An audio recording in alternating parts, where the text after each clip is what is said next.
ৰংটো ইমান ধুনীয়া হৈছে নহয়।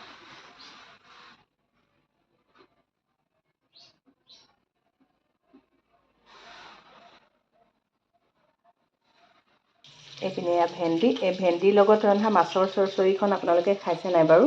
আৰু এইফালে মই পটাখনত পিচিবলৈ লৈছোঁ। এইপিনে এয়া সৰিয়হ, জিৰা, গোটা জিৰা, ধনিয়া, কেইটামান জালুক, এটা জলকীয়া, আৰু এয়া লৈ লৈছোঁ অলপ নহৰুটো অৱশ্যে সৰহকৈ দিছোঁ দেই, তেতিয়া সোৱাদটো বেছি ধুনীয়া হয়। আৰু পটাত পিচিলেতো ক'বই নালাগে আৰু, তাৰ সোৱাদটো মানে সাংঘাতিকেই ধুনীয়া হয়। আৰু এইফালে এয়া কেৰাহীত ভাজি আছোঁ মাছ অৱশ্যে বেছি নাছিলে, মানে কালি বাচি যোৱা কেইডোখৰেই বনাইছোঁ। আৰু এই চৰচৰিটো বনাবলৈ মানে মাছকেইডোখৰ অকণমান বেছিকৈ ডিপকৈ ফ্ৰাই কৰিব লাগে, তেতিয়া খাবলৈ বেছি ধুনীয়া হয়।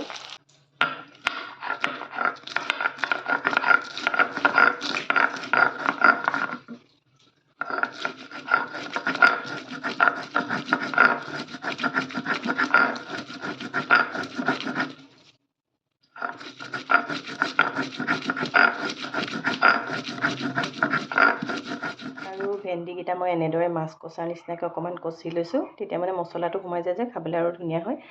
আৰু এইফালে এটা বিলাহী কাটি লৈছোঁ। বিলাহীটো নিজৰ চইচ আৰু দিবও পাৰে নিদিবও পাৰে, নিদিলেও কোনো কথা নাই, এনেই এইখন সোৱাদ মানে বিৰাট ধুনীয়া হয়।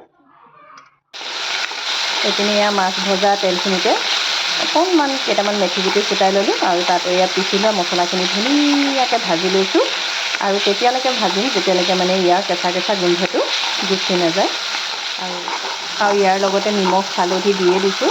নিমখ হালধিটো পৰিমাণ অনুযায়ী নিজে দি ল'লেই হ'ল। আৰু মছলাখিনি ধুনীয়াকৈ ভাজ খাই গৈছে। এতিয়া তাতে মই বিলাহী আৰু ভেন্দিখিনি দি অকণমান সময় ভাজি ল'ম, একদম অকণমান সময়ে ভাজিম, কাৰণ মছলাখিনি ভাজ খাই আছেই। আৰু এতিয়া মই ইয়াত দি দিছোঁ অলপ উতলা পানী, আৰু দি পেলাই অকণমান সময় ঢাকোন লগাই থৈ দিম।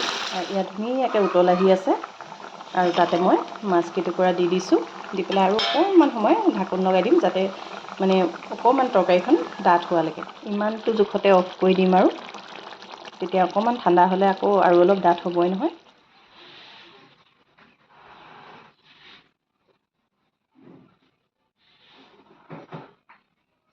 আৰু যদি এনেদৰে কোনেও বনাই চাব, সঁচাকৈ একদম বিৰাট ধুনীয়া লাগে।